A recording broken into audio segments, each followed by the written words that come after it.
오늘 하나님의 말씀 사무엘상 24장 1절로 7절 단락을 살펴보도록 하겠습니다. 다윗의 위대함이 어디 있는가를 우리가 살펴보고자 합니다. 오늘날 이스라엘의 국기를 보면 다윗의 별이 그려져 있어요. 그러니까 다윗은 이스라엘 백성이 세운 나라 중에 그 수많은 왕들이 있었는데 그 왕들 중에서 가장 위대한 왕이에요. 그걸 우리가 성경을 보면 알 수가 있고, 또 오늘날 이스라엘 국가의 국기에 다윗의 별을 그려 넣은 것을 보면 우리가 알 수가 있어요. 유대인들이 현대에 들어와서 독립국가를 세우면서 그 나라를 상징하는 국기에 다윗을 넣었을 정도로 그들이 다윗을 위대하게 생각하는 거예요. 대단한 거죠. 다윗은 이스라엘 국가를 갖다 굉장히 부강한 나라로 세운 거예요. 그리고 그 많은 왕 중에서 이스라엘 국가 그 전성기, 부흥기, 그때와 같은 때가 없다 이 말이죠. 전쟁에서 한 번도 패한 적이 없어요. 이스라엘 굉장히 강력한 국가죠. 주변을 다 정복을 해서 다 다스리게 했고, 그 다음에 그 사람들이 살아가는데 나라에 대한 그 이스라엘 나라라는 거기에 대한 얼마나 큰 자부심을 갖게 했어요. 그게 그래서 이들이 이제 현대에 들어와서 나라를 다시 세우면서 다윗 때와 같은 그런 부흥, 그런 강력한 지도자 이런 거를 생각을 했겠죠. 우리나라 여러분 누구를 갖다 이렇게 다윗 정도로 생각할까요? 모든 민족, 모든 사람들이 세종대왕일까요? 이순신 장군일까요? 국기에다 그분을 넣을까요? 쉽지 않은 얘기일 겁니다. 그러니까 얼마나 많이 다윗이 이 대단한 왕으로 이 이스라엘 민족들에게 각인되어 있는가 하는 걸 알 수가 있어요. 그건 우리도 마찬가지예요. 그리스도인들도 다윗을 굉장히 잘 알죠. 그 성경 조금만 읽어보면 다윗에 대한 그 다윗 왕에 대한 이야기를 모를 수가 없는 거죠. 그의 일생 자체가 굉장히 흥미가 있을 뿐만 아니라 많은 교훈을 주고 있는 거예요. 주일학교에서 다윗 이야기는 학생 가르치고 설교하는데 단골 소재입니다. 이거는 오늘날 이제 우리가 다윗의 위대함이 도대체 어디에 있는가, 그래서 이렇게까지 하는가 하는 거를 오늘 단락의 이야기를 통해서 우리가 살펴보도록 하겠습니다. 먼저 24장 1절로 3절까지 한번 살펴보도록 하겠습니다. 사울이 블레셋 사람을 쫓다가 돌아오매 어떤 사람이 그에게 말하여 이르되 보소서 다윗이 엔게디 광야에 있더이다 하니 사울이 온 이스라엘에서 택한 사람 3,000명을 거느리고 다윗과 그의 사람들을 찾으러 들염소 바위로 갈새 길가 양의 우리에 이른즉 굴이 있는지라 사울이 뒤를 보러 들어가니라. 다윗과 그의 사람들이 구굴 깊은 곳에 있더니 블레셋의 침략을 물리치고 사울이 다시 다윗을 찾아 죽이고자 나섰어요. 이때 어떤 사람이 사울에게 다윗이 엔게디 광야에 있다고 이제 고하였습니다. 그리스도인을 포함해서 우리가 이 세상 사람 중에는 별별 사람이 다 있다는 걸 우리 알아요. 몸으로 체험했기 때문에 그래요. 살다 보니까 이런 별별 사람이 다 있구나라는 거 알아요. 그런데 현명한 사람은 자신이 직접 겪지 않아도 다른 사람의 이야기 혹은 책이나 영화 등을 통해서 이 간접 체험이라는 거죠. 자신이 직접 체험한 거하고 똑같은 교훈을 얻는 거예요. 그래서 우리가 가르치고 교육하는 것입니다. 근데 받아들이고 깨닫는 정도가 사람마다 다 다른 거예요. 그래서 지혜로운 사람이 있는 거고 현명한 사람이 있는 거죠. 오늘 본문에 나오는 어떤 사람, 우리가 사는 세상에 여전히 존재하고 있다는 거예요. 성경을 딱 보고선 아이고 우리 주변에 내 주변에도 있네 라는 거죠. 자기 스스로 지금 당장 권력을 지닌 사람에게 잘 보이기 위해서 나서는 사람이 있다 이 말이에요. 그 사람이 머지않아 권력을 잃고 왕자에서 굴러 떨어지고 그럴 걸 뻔히 보이고 그런 걸 알고 많은 이들이 그런 것을 알고 있음에도 불구하고 지금 당장 권력을 가지고 있다고 그래가지고선 스스로 나가는 거예요. 응? 여기도 보세요. 성경에. 사울이 뭘 요청했어요? 강요했어요? 명령했어요? 근데 다윗을 해하는 일에 앞장서는 거예요. 오늘날 우리가 사는 세상 똑같아요. 이익을 탐해서 올바르지 않은 사람 편에 서서 그들의 호감을 얻고자 그들 앞에서 딸랑딸랑하고 있는 무리들이 여전히 존재하고 있다 이 말이에요. 그러니까 우리가 그리스도인이 조금만 현명하면 세상에서 누가 나를 등졌다, 나를 섭섭하게 한다 이렇게 해서 우리가 한탄하거나 슬퍼할 필요가 없는 거예요. 예나 지금이나 달라진 게 하나도 없고 성경에서 딱 보면 이 한 줄에서도 벌써 아이고 우리가 사는 모습하고 똑같네라고 느껴야 되는 거죠. 그런데 뭐 우리가 사는 세상에서 지금 뭐가 특별하게 달라져 가지고선 아이고 나쁜 사람이네, 세상이 망했네 이렇게 생각하는 게 우스운 거죠. 어리석기 짝이 없는 거예요. 세상에서 그런 일 예나 지금이나 다 반사라 이 말이에요. 그래서 성경을 보면 지혜를 얻고 현명함을 얻고 깨달음을 얻어야 되죠. 하나님이 왜 우리한테 성경을 굳이 이렇게 말씀을 통해서 일러주고 계세요? 우리의 그 삶의 모습이 창세로부터 지금까지 하나도 달라진 게 없는 거를 그런 관점에서 성경을 읽어보면 인간이 도대체 어떤 사람이냐 어떤 존재냐라는 관점에서 보면 그런 모습에서 한번 살펴보기 시작해보세요. 그런 의식을 가지고 지금 내 주변에서 벌어지고 있는 일들이 예나 지금이나 똑같았구나. 과거에도 다 똑같이 일어났었구나라는 걸 아는 거예요. 그래서 해 아래 새 것이 없는 거예요. 근데 마치 지금 우리가 굉장히 악한 종말의 세상 사는 것처럼 이야기하고 있어요. 이거 세상 사람도 똑같아요. 2000년 전, 지금부터 2000년도 더 된 거죠. 점토판에 나오는 글, 바벨론 이런 글들에 나오는 게 이게 뭐 3000년도 더 된 글이잖아요. 젊은 것들이 버릇이 없어갖고 세상이 망했다 이렇게 기록돼 있어요. 이게 벌써 3500년 전 뭐 이렇게 정확한 연대는 모르지만은 그렇게 3000년도 더 된 세월 속에서도 그렇게 느낀다 이 말이에요. 나이 든 사람들은 맨날 보면 젊은 것들이 버릇없다 그러고 망할 때라고 그렇게 얘기하는 거예요. 그게 하나도 달라진 게 없는 겁니다. 이 시절에 이제 다윗은 오늘 말로 하면 특수부대 3,000명을 거느린 사울에게 쫓기고 있는 거예요. 자기는 결국 오합지졸 600명이에요. 이 이래저래 불량한 사람들이 참 다수죠. 여기 보면 성경에 그냥 나오잖아요. 도망 다닐 수밖에 없는 형편에 처한 자들, 그런 자들이 다윗에게 모여들었어요. 처음에 한 400여 명이. 그러다가 그 사람들이 이제 600여 명으로 늘어난 거죠. 그들이 무슨 군인은 아니잖아요. 그들이.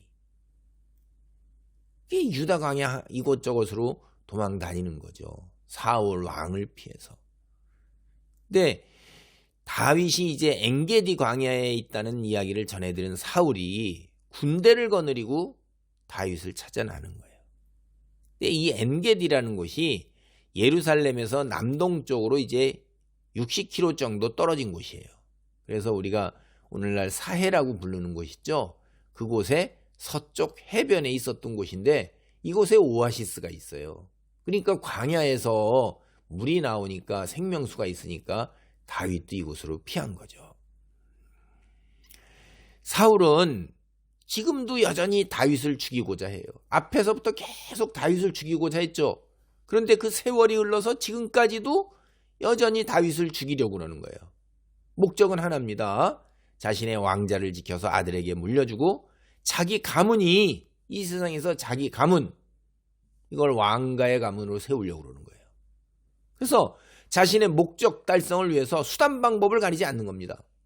폭력 사용하는 것에 대해서 주저하지 않는다 이 말이에요. 살인도 주저하지 않는 거예요.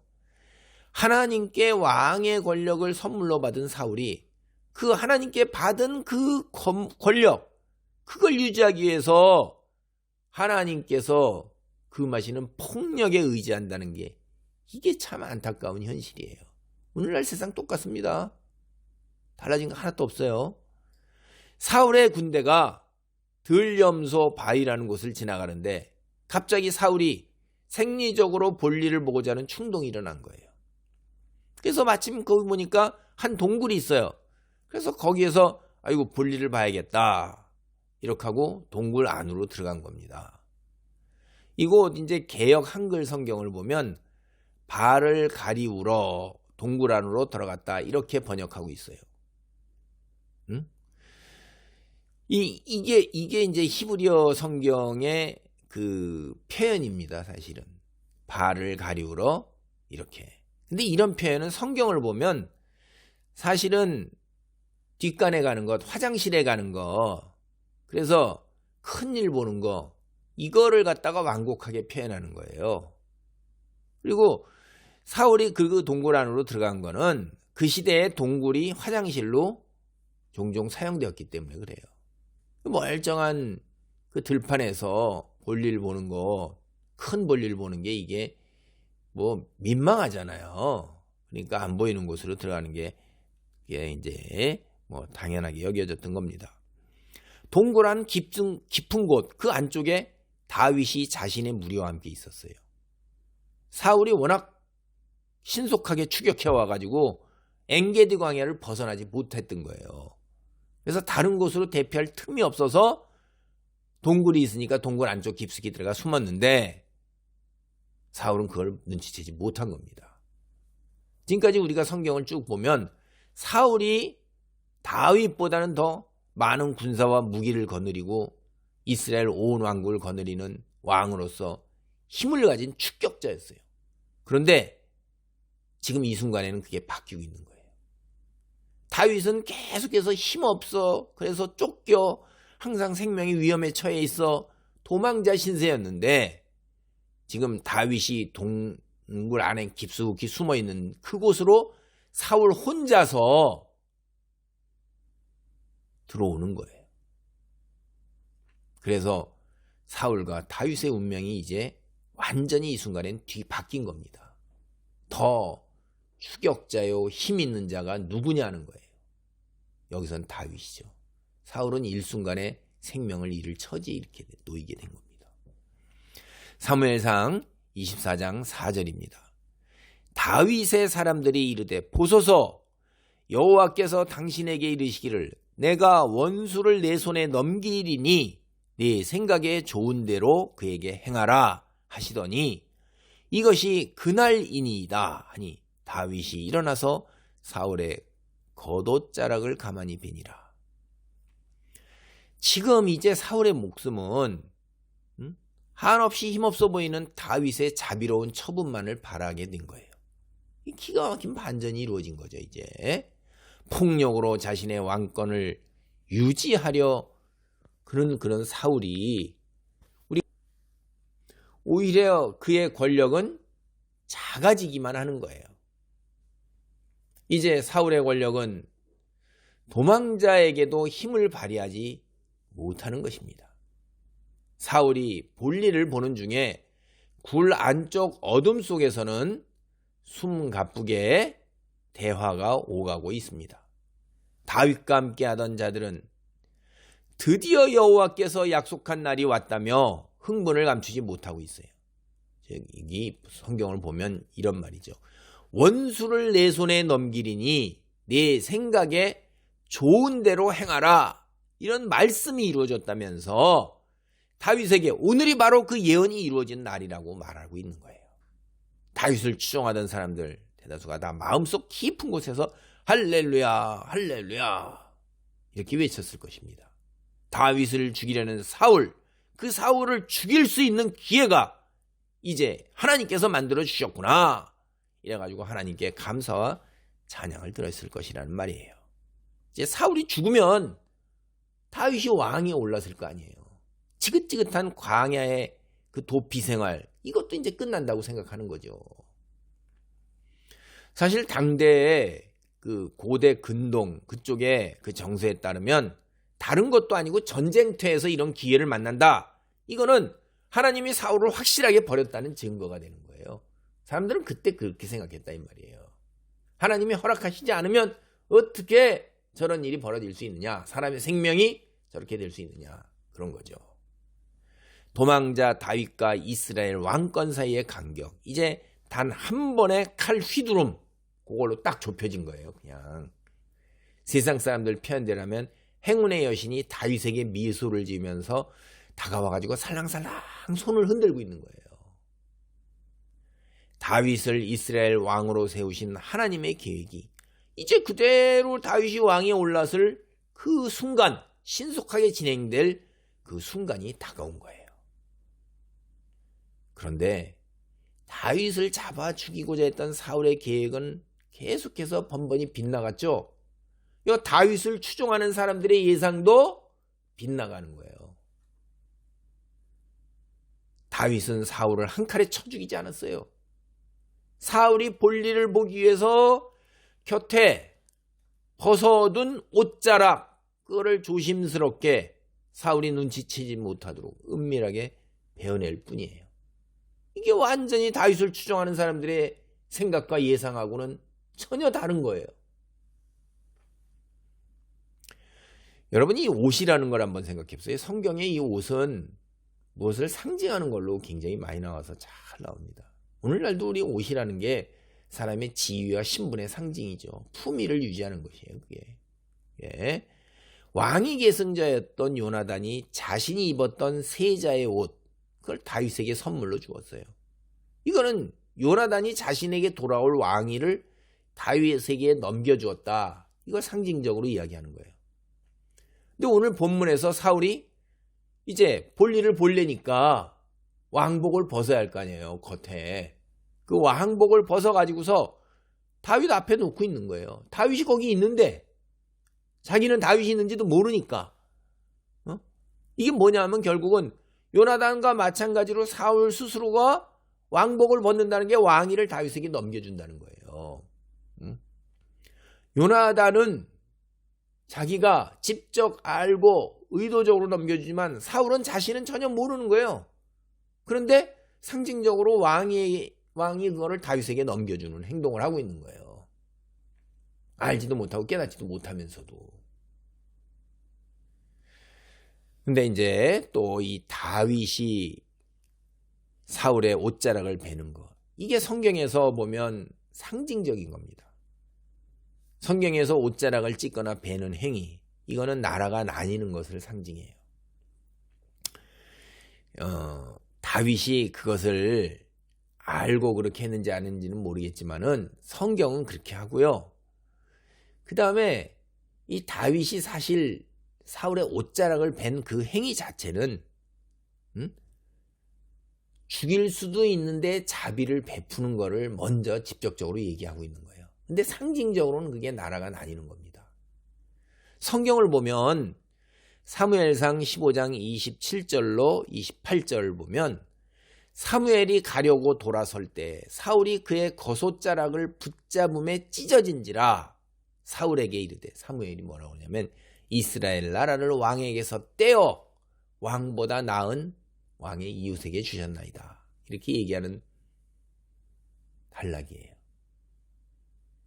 그리고 열왕기상 11장 30절로 31절도 또 이런 이야기가 나오는데, 선지자 아히야가 있어요. 선지자 아히야가 자기가 입은 새 옷을 잡아 12조각으로 찢고 여로보암에게 주되, 내가 이 나라를 솔로몬의 손에서 찢어 빼앗아 10지파를 내게 주고, 이런 이야기가 나오는 단락입니다.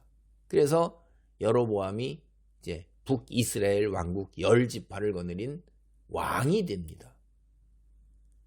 그래서 다윗이 사울의 옷자락을 뱄다. 그건 앞으로 이스라엘 나라가 두 동강이 날 것을 예고하는구나, 상징하는구나 하는 걸 우리가 알 수가 있어요. 근데 제가 다시 말씀드렸지만 현실적으로는 사울의 생명이 다윗에게 달려 있는데 다윗이 사울을 죽이지 않고 생명을 살려준 것을 뜻하는 거예요. 근데 이게 두 가지가 겹쳐서 있는 거죠. 성경에 중의적으로 나오고 우리는 세 가지가 겹칠 있고 네 가지가 겹칠 수도 있고 다 그런 것을 성경의 깊은 뜻을 다 파악하지는 못해요. 우리의 한계이기 때문에 깨닫는 것까지만 깨달아도 상당한 경지에 이른 겁니다. 사무엘상 24장 5절로 7절 말씀입니다. 그리한 후에 사울의 옷자락 뱀으로 말미암아 다윗의 마음이 찔려 자기 사람들에게 이르되 내가 손을 들어 여호와의 기름 부음을 받은 내 주를 치는 것은 여호와께서 금하시는 것이니 그는 여호와의 기름 부음을 받은 자가 됨이니라 하고 다윗이 이 말로 자기 사람들을 금하여 사울을 해하지 못하게 하니라. 사울이 일어나 굴에서 나가 자기 길을 가니라. 지금 사울이 들어와 있는 동굴 안에 사울을 가장 미워해야 할 사람이 누굽니까? 바로 다윗이에요. 나머지 사람들은 자기 잘못으로 그런 거죠. 다윗은 아무 잘못도 없는데도 사울이 죽이려고 덤벼드는데 사울이 자기 자신들을 죽이려고 덤벼드는 건 아니잖아요. 그러니까 다윗이 가장 사울에 대해서 철천지 원수가 될 수 있는 거죠. 그런데 그런 다윗이 사울의 생명 빼앗기를 거부하고 있는 거예요. 다윗의 논리 지극히 간단합니다. 여호와의 기름 부음을 받은 자 인간이 쳐서는 안 된다. 이거예요.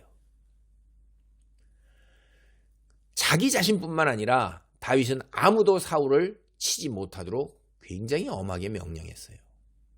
여기에 다윗의 위대함이 있는 거예요.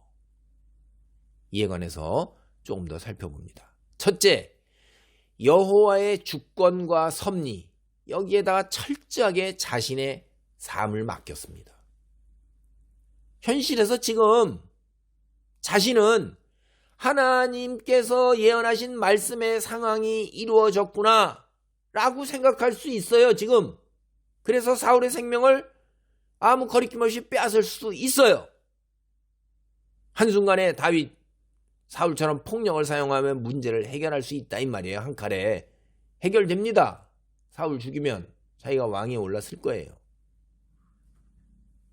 근데 다윗은 자신의 믿음을 따를 것인가 아니면 상황에 따르고 여론을 따를 것인가 이거 선택해야 되는 거예요. 다윗은 자신의 믿음을 지킨 거예요.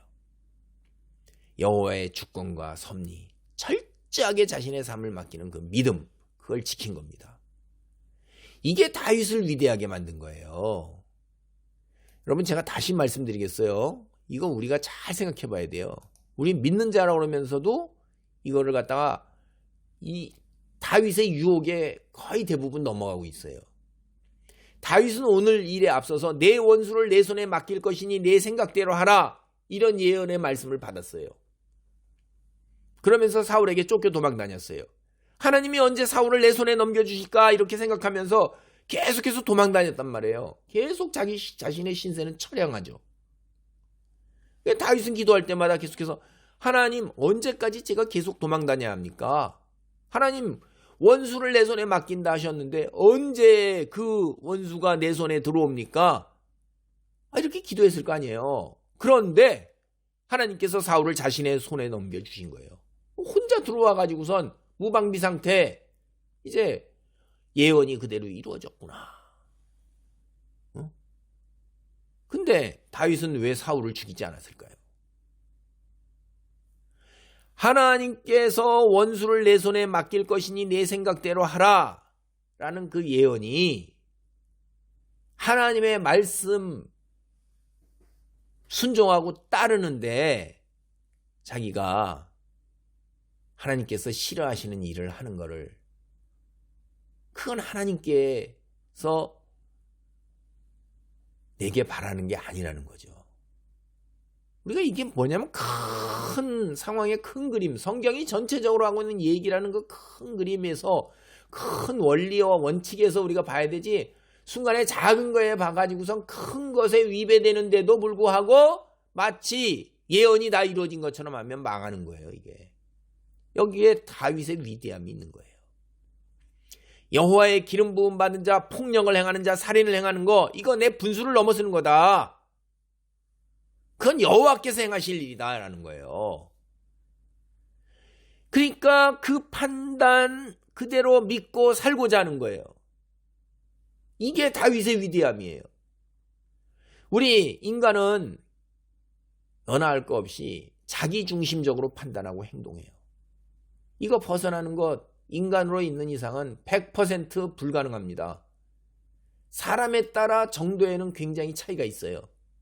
아주 자기중심적인 사람이 있는가 하면 대단히 객관적이고 주관적인 것을 벗어나는 사람도 있지만 열의 9은 그렇게 하지만 하나라도 아직도 여전히 있다 이 말이에요. 그러니까 100%는 우리는 못한다는 거죠. 그래서 오죽하면 아전인수라는 말이 일찍부터 있어요. 이걸 오늘날 아전인수라는 말을 오늘날 표현을 하면 내로남불이에요. 내로남불. 다 아시죠? 내로남불이라는 말. 오늘날. 인간은 자기중심적인 것에서 벗어나기 대단히 힘들어요. 이거는 성령의 역사에 의해 하나님 말씀을 기준으로 철저하게 순종하고자 할 때 하나님의 섭리와 뜻을 믿고 의지하고 하나님께 모든 걸 맡기고 나아갈 때 그때만 가능해요. 이게 피조물된 우리 인간의 한계인 거예요. 여러분 보세요. 이스라엘에 두 사람의 왕을 세운 게 사울이 그랬어요. 다윗이 그랬어요. 사무엘이 그렇게 했어요. 그 하나님께서 사무엘을 통해서 하신 일이에요. 사무엘이 자기가 세우고 싶다고 사람을 왕으로 마음대로 세우나요? 기름을 부어서? 그게 아니라 하나님이 하신 일이잖아요. 그러니까 하나님께서 알아서 하실 거라 이 말이에요. 내게 하나님이 예언을 주셨다. 예언을 따른다. 이게 성경 말씀에 근거한 원리는 아니에요. 그게 자기 중심적 해서 지금 상황이 하나님이 내게 주신 예언에 따른 거다. 이렇게 하는 건 자기 해석이에요. 자기 중심적. 상황에 따라서 행동하면 망한다 이 말이에요. 말씀의 원리에 따라 행해야 되는 거예요. 하나님이 살인을 좋아하시고 폭력을 좋아하세요? 그런데도 그걸 넘어서서 기회가 드디어 왔구나.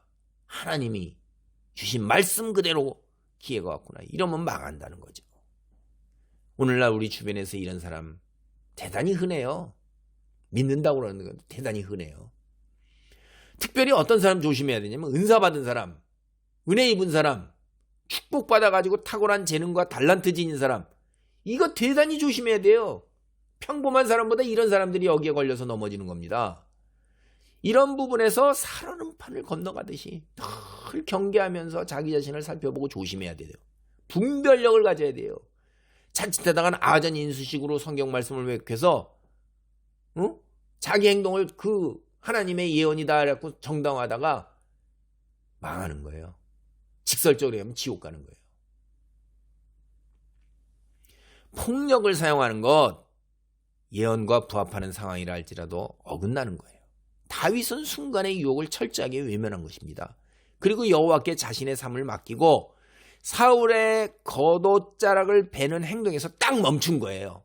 그 이상 더 나아가지 않은 거예요. 이게 다윗의 위대함이에요. 하나님의 뜻과 섭리를 믿고 철저하게 자기 자신을 하나님께 맡겨버리고 하는 이 다윗의 위대함. 이거 우리가 본받아야 되는 겁니다. 두 번째, 주변 사람의 말에 휘둘리지 않아요. 오히려 그들을 하나님의 말씀으로 이끌었다 이 말이에요. 예언의 상황이 그대로 연출되었습니다. 야, 대부분 많은 경우에 우리는 그 예언의 상황 연출되었다요. 덥석 깨문다 이 말이에요. 물고기가 지렁이 낚싯바늘 지 입에 들어온지도 모르고 그냥 덥석 깨무는 것처럼. 그런데 다윗은 전혀 미동도 하지 않았어요. 다윗을 본 무리들이 뭐라고 그러겠어요? 아우, 다윗 저 배알도 없구나. 추진력도 없구나. 저 비겁한 거 아니야? 이렇게 생각할 거예요. 자신들이 다윗을 죽여라. 하나님이 만들어주신 상황이고 하나님의 예언의 말씀 그대로가 아니냐. 이런 거 아무리 외쳐대도 자신의 말을 따르지 않잖아요. 야, 이거 우리가 과연 다윗을 따라야 돼?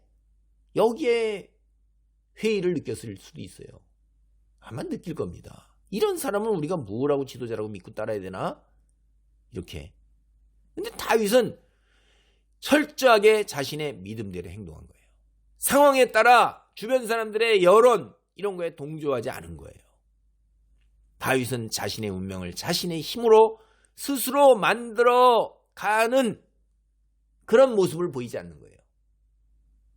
분명하게 결연하게 자신의 의지와 생각을 무리를 향해서 내비추는 거예요. 운명을 내 힘으로 만들어가는 게 아니라 하나님의 주권과 섭리를 구별해서 믿고 의지하고 따르는 데 있다는 것을 분명하게 얘기하는 거예요. 이게 다윗의 위대함이에요. 7절에 이 말로 자기 사람들을 금하여 사울을 해하지 못하게 하니라 라는 이런 말이 나와요. 이게 뭐냐면 다윗이 금했다 이런 얘기 나오죠. 강한 어조로 부하들을 단속한 거예요. 그래서 개역 개정 우리가 지금 보는 성경에서 금했다 이렇게 나오는 거예요.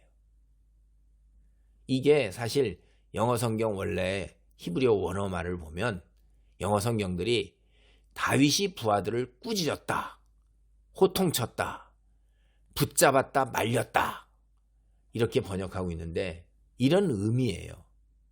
그냥 말했다라는 게 아닙니다. 우리는 여기서 다윗이 여론이나 상황에 흔들리지 않고 타협하지도 않고 확고하게 원칙을 중시하고 행동한다. 그걸 볼 수가 있어요. 다윗은 원칙을 대단히 중요하게 생각한 사람이었습니다. 자신이 믿는 원칙이 옳다고 생각되면 어떤 일이 있더라도 끝까지 밀고 나가고 지킨 사람이에요. 주변에 따르는 무리들, 여론을, 상황을 봐서 그때그때 달라요. 우리 요새 말로 그런 게 아니에요. 사울을 죽이는 것이 하나님이 주신 기회고 축복이라고 한결같이 무리들이 외쳤지만 그들과 전혀 다른 가치관과 원리를 지니고 지금의 상황을 해석하고 판단한다 이 말이에요. 다윗은 여론에 의해 설득되지 않고 여론을 따르지 않고 눈치 보지 않았단 말이에요. 그는 지도자로서 무리들을 설득하고 자신을 따라 사울을 해하지 못하도록 한 거예요. 지도자라면 다윗같이 하나님의 섭리와 뜻을 따르는 자신의 가치와 원리 이걸 끝까지 지켜나가고 주변 사람들에게 그것을 보이고 그들을 그것에 따르도록 설득하고 명해야 하는 거예요. 오늘 말씀을 정리합니다. 하나님의 예언과 일치하는 상황이 주어졌다 할지라도 성경 전체의 원리에 비추어 보아 올바르지 않으면 행동에 옮기지 않아야 합니다. 흔히 많은 사람들이 자기 중심적으로 성경을 해석하면서 하나님의 뜻이라고 주장합니다. 성숙한 그리스도인이라면 그들의 주장이 과연 그러한가를 살펴볼 수 있는 분별력도 있고 지혜도 있어야 되는 거예요. 실력이 있어야 되는 거예요. 다윗은 상황과 여론에 매몰되지 않고 하나님의 뜻과 섭리에 철저하게 자신의 삶을 맡겼습니다. 그리고 고난이 계속 이어지는 것에 주저하지 않고 하나님의 때를 기다렸어요. 이게 다윗의 위대한 것입니다. 오늘날 내 삶의 자리가 고난이라 할지라도 주님께서 선한 것으로 채우실 날이 있을 것을 믿고 그날이 오기까지 참고 인내하는 믿음의 사람으로 우뚝 서는 그런 은혜가 우리에게 있기 바랍니다. 아멘. 기도하시겠습니다. 하나님 감사. 위대한 다윗, 하나님의 뜻과 섭리를 믿고 철저하게 자기의 삶을 맡기며 나아갔던 그 다윗의 믿음, 우리에게 오늘 허락하시옵소서. 주변의 상황과 주변 사람들의 말에 휘둘리지 아니하고 하나님의 말씀 분별력 있게 지혜롭게 깨닫고 철저하게 순종하는 그런 삶의 자리를 지켜나갈 수 있도록 하나님 붙들어 주시옵소서. 예수님의 이름으로 기도하옵나이다. 아멘.